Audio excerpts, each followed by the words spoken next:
Welcome to IG media. So central drug control ఈసారి మళ్ళీ ఒక 53 రకాల మందులు క్వాలిటీ లేవని, నాణ్యత లేవని సో బ్యాన్ చేయాలని సూచించింది. సో ఇవి మనం రెగ్యులర్గా వాడే మెడిసిన్సే. పూర్తి వివరాలు తెలుసుకుందాం. మనతో పాటు ఉన్నారు ప్రముఖ న్యూరో సర్జన్ డాక్టర్ రంగనాథం గారు from Easter prime hospital, Ameerpet. Doctor గారు నమస్తే. నమస్కారం. డాక్టర్ గారు, డి విటమిన్, సి విటమిన్, జనరల్గా ప్యాండీ ఇలాంటివి మనం రెగ్యులర్గా వాడుతూ ఉంటాం, అందరి ఇళ్ళలో ఉంటాయి. అయితే వాటిలో కొన్ని మందుల్ని 53 రకాలు నాణ్యత లేవు, వాడే మందుల్ని అని చెప్పేసింది డ్రగ్ కంట్రోల్ బోర్డు. సో ఏమంటారు డాక్టర్ గారు, ఇన్ని రోజులు వాడాక ఇలా చెప్పడం ఏంటి? అంటే ఇక్కడ ఇన్ని రోజులు వాడకం కన్నా అక్కడ 2 విషయాలు ఉన్నాయి, అందరూ గమనించాలి. మొదట మనం చేసినటువంటి 156 మందుల్లాగా భారత ప్రభుత్వం ఏదో దీన్ని బ్యాన్ చేయలేదు. ఇది ఒక సంతోష పరిణామం. ఏంటంటే భారతదేశంలో ఒక బోర్డు ఉంది, సెంట్రల్ ఏజెన్సీ ఒకటి, ఇది క్వాలిటీ కంట్రోల్ అని. ఆ మధ్యలో హోటల్స్లో వెళ్ళి భోజన పదార్థాలు సరిగ్గా లేవను, పాత పదార్థాలను ఫ్రిడ్జ్లో నిల్వ సరిగ్గా పద్ధతి లేవను కొన్ని దృష్టికి తీసుకురావడం జరిగింది. అలాంటివే ఈ మధ్యకాలంలో ఈ తనిఖీలు అనేది అవసరం, దాన్నే క్వాలిటీ కంట్రోల్ అంటారు. సో రోడ్డు దగ్గర కూడా రోడ్డు వేసిన తర్వాత కాంట్రాక్టర్ సరిగ్గా క్వాలిటీ రోడ్డు వేసాడా లేదని కానీ భారత ప్రభుత్వం ఒక నిఘా సంస్థ ఏర్పాటు చేశారు. ఇది చాలా అవసరం. ఇది అలాంటి క్వాలిటీ కంట్రోల్ పరిశీలనలు అంటే ర్యాండమ్గా నెలకి చేస్తారు. ఎవరి మీద వాళ్ళకి ఏం దృష్టి ఏం లేదు, నిఘా లేదు. అలా చేయగా ఈ 53 మందులు 2 విడతల 2 లిస్టులు విడుదల చేశారు. ఒకటి 48 మందులు, మిగతా 5. ఇందులో మళ్ళీ ఇంకొక గమనించాల్సిన అందరూ ఏమిటంటే ఏదో భారతదేశ కంపెనీ మీద ఏదో చేస్తున్నారని కాదు. ఒక సెనోఫీ అని ఫ్రెంచ్ ఎంఎన్సి మల్టీనేషనల్ కంపెనీ, దానికి సంబంధించినటువంటి ఒక మందు గ్లిమిప్రైడ్ అని సనీఫ్ నుంచి వస్తుంది, చాలా ప్రఖ్యాతమైన మందు. అది కూడా దానిలో ఇది కల్తీ కన్నా నాణ్యత లేదు అని. అంటే డయాబెటీస్ కోసం వాడే మందేనా? డయాబెటీస్ మందు. ఇప్పుడు అలాగే మనం చూసుకోండి, సన్ నుంచి ప్యాండీ అంటే ప్రతి ఇంట్లో వాడే మందు. ఆల్కెమ్ అన్నది అలాగే క్లావమ్ అని ఒక మంచి మందు, ఏది యాంటీబయాటిక్ కోసం. ఇట్లాగా ప్రతి కంపెనీకి చాలా ఇంకొకటి షెల్కాల్ అని, అసలు ప్రతి స్త్రీ గర్భిణిగా ఉన్నప్పుడు తర్వాత వాడేటువంటి షెల్కాల్, కాల్షియం మందు. పారాసిటమాల్ అయితే సరే. ఇలాగా చాలా మందులు ఉన్నాయి. అన్నిటికంటే టెల్మిసాటాన్ అంటే గ్లెన్మార్క్కి కోట్లు తెచ్చిపెట్టింది ఆ ఒక్క మందు. చాలా మంది పేషెంట్లు వచ్చి నేను ఏం మందులు బీపీకి వాడుతున్నారంటే టెల్మా 20, టెల్మా 40 అంటారు. అంటే అలాగా ఓవర్ ది కౌంటర్ మెడిసిన్ లాగా పేరు అయిపోయింది దానికి. అలాంటిది నేను అనుకోవడం ఏంటంటే ఏ కంపెనీ కూడా ఎట్టి ఛాన్స్ తీసుకోరు. ఎందుకంటే దానిలో నాణ్యత లేదు అంటే ఇప్పుడు ఎవరికి ఉండదండి. ప్రాబ్లం వల్ల ఏమిటంటే చాలా చిన్న కంపెనీలు వచ్చి ఏదో వాళ్ళ బతుకు తెరువు కోసం కొన్ని డ్రగ్స్ అలాంటిదే అనుకుని చెప్పి మార్కెటింగ్ చేయించి దానిలో నాణ్యత లేదు ఉన్నది అని ఈ పెద్ద కంపెనీలు అందరూ చెప్తున్నారు. అంటే ఒక కంపెనీకి సంబంధించిన సేమ్ డ్రగ్ ని, సేమ్ ఫార్ములాని కాపీ చేసి చీప్గా ఇచ్చి మార్కెట్ కోసం, దాంట్లో నాణ్యత లేదు. మా కంపెనీ నుంచి వచ్చినప్పుడు మాటకు మీరు చెప్పినట్టుగా కానీ ఈ స్టేజ్లో ఇంత ఉన్న పొజిషన్లో ఉండేటువంటి ఏ కంపెనీలు కూడా సనోఫీ కానీ, గ్లెన్మార్క్ కానీ, లేకపోతే ఆల్కెమ్ కానీ, సన్ఫార్మా కానీ ఎట్టి ఛాన్స్ తీసుకోరు అని నేను అనుకుంటున్నాను. అయితే పేరల్లా ప్యాండీ అనేది వాళ్ళ కంపెనీ పేరు కాబట్టి వాళ్ళకి వచ్చింది. సో ఇందులో నాణ్యత లేదు అని గవర్నమెంట్ సంస్థ ఏదైతే ఉందో బ్యానింగ్ వరకు రాలేదు, కానీ ఒక హెచ్చరిక ప్రజలకి. ఇప్పుడు మందులు ఇచ్చి మీరు వెళ్ళి కొనుక్కుంటున్నారు, డాక్టర్ గారు రాశారు ప్యాండీ, టెల్మాకే. నాణ్యత లేకపోతే బీపీ తగ్గుతుందా? యాంటీబయాటిక్ క్లావమ్ అని ఉంది, చాలా మంచి మంది. అమాక్సిసిలిన్ క్లావెలినిక్ యాసిడ్ కాంబినేషన్ దగ్గు, జలుబు వాటికి చాలా ప్రశస్తమైన మందు. అలాగే మెటర్నడజాల్ ఉంది. ఎక్కడి నుంచి? హిందుస్థాన్ యాంటీబయాటిక్ లిమిటెడ్ నుంచి. కర్ణాటక యాంటీబయాటిక్స్ నుంచి వచ్చిన ఒక మందు ఉంది, ఇది పారాసిటమాల్ అక్కడి నుంచే. మరి ఇవన్నిటికీ కూడా మరి తప్పు పేరు వచ్చినట్టే కదా. అందుకని వీళ్ళందరూ ఏంటంటే వాళ్ళకి గవర్నమెంట్ వాళ్ళకి అర్జీ పెట్టింది ఏమిటంటే ఇది మా కంపెనీ తాలూకా మందు కాదు, అందుకని దానికి ఇంకా పరిశోధన చేయాల్సి, దానికి చెప్పాల్సినటువంటి అవసరం కూడా ఉంది. అంటే షెల్కాల్ అని పేరు ఎలా పెడతారు, ప్యాండీ అని పేరు ఎలా పెడతారు? అంటే దానికి వాళ్ళు కొన్ని రైమండ్ రథం పెడతారు, ఆ కంపెనీ పేర్లను బట్టి పెడతారు. అంటే సేమ్ కంపెనీ నేమ్ తో వచ్చినది. అది వాస్తవానికి ఏంటంటే ఒకసారి ఆ కంపెనీ నేమ్ నాకు తెలిసి రిజిస్టర్ అయిన తర్వాత ఇంకోటి పెట్టడానికి లేదు. అయితే అలాంటి పేరు కాకపోయినా ఆ మందులు చెప్పారా లేదని మనకు ఆ వివరాలు ఇంకా మనకి ఇచ్చినటువంటి రిపోర్ట్లు లేవు.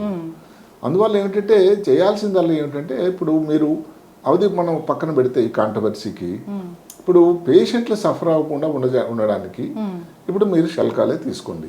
సంవత్సరాలు కూడా అది ఎంతమందికి అలవాటు అయిపోయింది, ఇంతవరకు దాని మీద కంప్లైంట్ రాలేదు. 3 months రాస్తారు. ఇప్పుడు ఆ మందు ఆ కంపెనీది నాణ్యతమైన మందు లేదు, ఇంకొక రకం కాల్షియమే అంత నాణ్యత లేని మందు అని పేషెంట్కి ఎట్లా తెలుస్తుంది? ఈ విషయమై భారత సంస్థ కూడా ఏదైతే ఈ సంస్థ ఎవరైతే ఈ వెలుగులో తీసుకొచ్చారో దానికి ఏదో ఒక మార్కర్ పెట్టడం కానీ లేకపోతే ఏదో ఒకటి చేయాలి. ఎందుకంటే దీనివల్ల ఎవరైతే పేషెంట్ అనేవాడు పూర్ ఫెలో, దానికి అతను ఇబ్బందిలో పడకూడదు. మందు వాడి దాన్ని నాసిరకం వాడకూడదు, అలాగే నా భయపెట్టి ఇంకా మందు వాడకన్నా ఉండకూడదు. అసలు కంపెనీకి లాసు. ఇన్ని సంవత్సరాలు వాడుతున్న బీపీఎం ఉందనుకోండి, పేషెంట్లకు ఇంకో మందు రాస్తే అంత సింపుల్గా నమ్మరు అది. ఎందుకంటే ఆ టెల్మా వల్ల వాళ్ళకి ఆరోగ్యంగా ఉంది, ప్యాంటీ వాడడం వల్ల హ్యాపీగా ఉన్నారు, షెల్కాలు వాడడం వల్ల హ్యాపీగా ఉన్నారు. ఇలాంటి ఇబ్బందులు ఉన్నాయి. కాబట్టి ఈ సెంట్రల్ బోర్డు వాళ్ళు చాలా ప్రశస్తమైన సంస్థ, వాళ్ళు ఇంకొకసారి కొంచెం ముందుకు వెళ్ళి ఇంకా కొంచెం ప్రయత్నం చేసి నాణ్యత లేని మందులు తయారు చేసిన వాళ్ళు ఎవరు, అదే కాకుండా ఇక్కడ పేషెంట్ ఎవరైతే కౌంటర్ దగ్గరికి వెళ్ళి కొనుక్కోవడానికి వెళ్ళేటప్పుడు నాణ్యత ఉన్నది లేదే అని వాళ్ళు ఎట్లా చెప్పగలరు? మెడికల్ షాప్ వాళ్ళు ఇచ్చేటప్పుడు అన్ని మంచి మందులే అంటారు. అంతేగా డాక్టర్. అందుకని దీనికి ప్రజలకు తెలియజేసేటువంటి పేర్లు ఇచ్చేయడమే కాకుండా ఏ మందు నాణ్యత లేదు, ఏ మందు నాణ్యత క్షీణత ఉన్నది మందు చెప్పడం అనేటువంటి బాధ్యత కూడా నేను అనుకుంటున్నాను ప్రభుత్వం వారిదే. ఎస్, ఖచ్చితంగా డాక్టర్ గారు. ఈ నాణ్యత లేని మందులు వాడారు అంటే అనారోగ్య సమస్యల బారిన పడినట్లేనా? అంతే కదా. ఇప్పుడు నాణ్యత లేదే అనుకోండి, ఉదాహరణకి బ్లడ్ ప్రెషర్కే అనుకోండి, బ్లడ్ ప్రెషర్ తగ్గదు కదా. అంతే. ఇప్పుడు వాడుతూ ఉండి వ్యక్తి ఏమనుకుంటాడంటే నేను మంచి మందులు వేసుకుంటున్నాను, డాక్టర్ గారి సలహా ప్రకారం 40 మిల్లీగ్రాములు నేను వాడుతున్నాను టెల్మా అనుకుంటాడు. మరి అది మనం నాణ్యత లేని మందు అయితే యాంటీబయాటిక్గా తీసుకోండి, క్లామ్ వేసుకున్నారు, డాక్టర్ గారు ఇచ్చారు, నీకు దగ్గు జలుబు ఉంది, గొంతు నొప్పి ఉంది, దానికోసం మంచి మంది ఇది అమాక్సిసిలిన్ ఎప్పటి నుంచో వాడుతున్నారు, ఆ కంపెనీకి కోట్లు తెచ్చింది, వాడుతున్నారు. డయాబెటీస్ అందరికంటే గ్లిమిప్రైడ్, అది సెనోఫా నుంచి అనే ప్రత్యక్షమైనటువంటి సంస్థ. ఆ సంస్థ మందులు వాడుతూ డయాబెటీస్ కంట్రోల్ కాకపోతే అదే ముందు వాడుతున్నారు. ఇప్పుడు కంట్రోల్ ఉంది, బాగానే ఉంది అనుకుంటాడు ఆయన, సడన్గా 300 డయాబెటీస్ షుగర్ అయితే ఎవరిది బాధ్యత? ఎంత ప్రమాదం. అందుకని నాణ్యత ఉండేటువంటి మందులు వాడడం అన్నది ఎంత ముఖ్యమో, నాణ్యత లేని మందులు ఇవి ఈ కంపెనీలు దూరంగా ఉండండి అని చెప్పాల్సిన బాధ్యత కూడా కొంతవరకు ఈ ప్రభుత్వం మీద ఉంటుంది. కంపెనీలు ప్రతి వాళ్ళు చెప్తారు మా ముందు మంచిదని. అవును. అయితే డాక్టర్ గారు మరి వచ్చింది, బయటకు వచ్చింది, ఇప్పుడు ఈ న్యూస్ అయితే బయటకు వచ్చింది, కంపెనీస్ మంచివి కావు, నాణ్యత లేనివి వీళ్ళు ప్రొడ్యూస్ చేస్తున్నారు అనేది, అంటే వీటిని బ్యాన్ చేస్తారా ఎట్లా? లేదు, బ్యానింగ్ అందుకు చాలా ముందుకు వెళ్ళలేదు. ఇంతకుముందు మనం చేసినటువంటి 156 మందులు, ముందు పెడుతున్న 300 పైన మందులు పూర్తిగా బ్యాన్ చేశారు, వాడకూడదు అని. ఈసారి అలాంటి స్టెప్ తీసుకోలేదండి. వాళ్ళు ఒక సూచన ఇచ్చారు, నాణ్యత లేని మందు మేము ఈ నెలలో పరీక్షలు చేయగా మాకు వచ్చిన ర్యాండమ్ చేస్తారు, ఇది కూడా ఎవరి మీద ఒక దృష్టి ఏం లేదు, అందులో ఇది వెల్లడైంది అని. ప్రాబ్లం వల్ల ఏమిటంటే ఇప్పుడు పేషెంట్ కొనకుండా మానేయగలడా? అది ఇంకా ఆలోచించి దానికి నాణ్యత లేనప్పుడు ఆ మందులు వాడడానికి మార్కెట్ నుంచి తీసించేస్తారా, పూర్తిగా బ్యాన్ చేస్తారా, మనం వేచి చూడాలి. ఓకే, అంటే ఈ లిస్ట్ ఎట్లా ఉంది డాక్టర్ గారు? షెల్కాల్ ఉంది, ప్యాండీ ఉంది, విటమిన్ సికి సంబంధించి టాబ్లెట్ ఉన్నాయి, విటమిన్ బి కాంప్లెక్స్ తాలూకు మందులు ఉన్నాయి. అవి సరే ఏ కంపెనీ నుంచి మనకు పేర్లు రాలేదు, కానీ మొత్తం మీద ముఖ్యమైన కంపెనీలు ఉన్నాయి. అంతవరకు రోజు వాడేది మాటకు పారాసిటమాల్ వాడిని ఇల్లు ఏదైనా, పారాసిటమాల్ అంటే అసలు మొత్తం అందరి ఇళ్ళలో ఉండాల్సిందే. కరోనా అప్పటి నుంచి అయితే మా అందరికి కోవిడ్ టైం నుంచి కోట్లే అయింది. అవును. అందుకని ఇవన్నీ ఒకటి ఉపయోగకరమైన మందులు, ప్రాముఖ్యమైన మందులు, ప్రజలకు నమ్మకమైనటువంటి మందులు. ఇప్పుడు ఎలాగైతే ఒక మందు నమ్మిన తర్వాత జ్వరం తగ్గడానికో లేకపోతే ఒళ్ళు నొప్పులు ఇచ్చినప్పుడు ఇంకొక కంపెనీ మందులు వాడడానికి ఎవరు సాహసించరు. అందుకని ఇవి కొంచెం లోతైనటువంటి పరిశోధన చేసి దానికోసం ఇది కరెక్ట్గా ఇదమిద్దంగా చెప్పాల్సిన బాధ్యత అవసరం కూడా ఉందని నేను అనుకుంటున్నాను. ఖచ్చితంగా డాక్టర్ గారు. వీటిని మళ్ళీ నాణ్యత లేకుండా ఎవరో తయారు చేశారు మార్కెట్లో కంటే అది కొద్దిగా నమ్మశక్యంగా లేనట్లే అనిపిస్తుంది. అంటే మనకి కానీ వాళ్ళు ఇంత పెద్ద కంపెనీ వాళ్ళు కూడా వాళ్ళ తలందులో రోకల్లో బెటర్ కదా, నిజం లేకపోతే వాళ్ళకు కూడా మంచిది కాదు కదండి.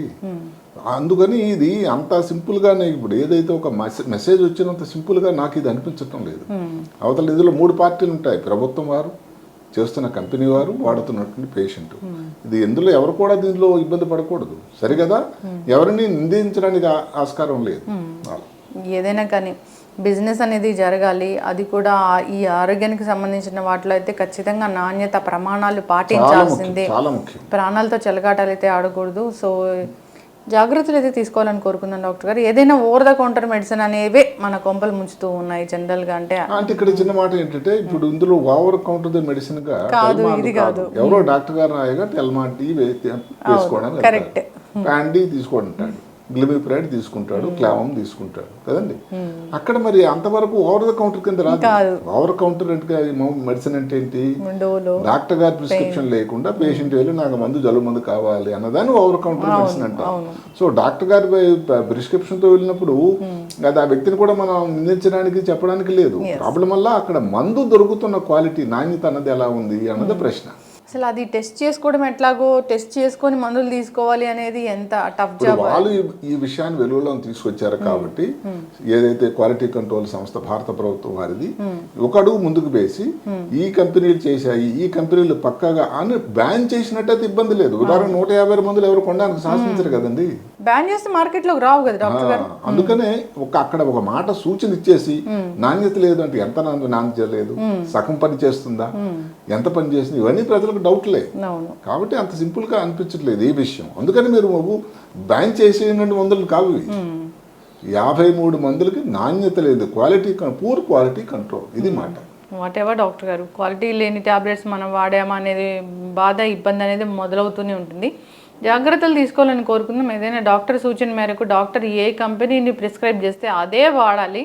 ఇక దాంట్లో కూడా తేడా వస్తే ఇంకా తర్వాత ఇంకా అది ఎందుకో వాళ్ళు క్వాలిటీ కంట్రోల్ చేయడం వరకు చాలా మంచి స్టెప్. ఎందుకంటే ప్రతి కంపెనీకి ఎంత పెద్దదైనా కంపెనీకి వాళ్ళకు ఒక జర్క్ ఉంటుంది, మనం సరిగ్గా క్వాలిటీ కంట్రోల్ చేయాలని. అది ఒక సంతోషం, మంచి పని.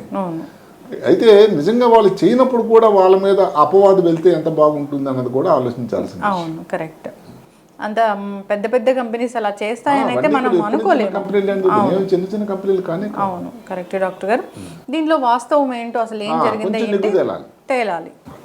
ఖచ్చితమైన ఇన్ఫర్మేషన్ వచ్చాక మళ్ళీ వీడియో చేద్దాం డాక్టర్ గారు. చాలా చక్కటి ఇన్ఫర్మేషన్ అండి. ధన్యవాదాలు.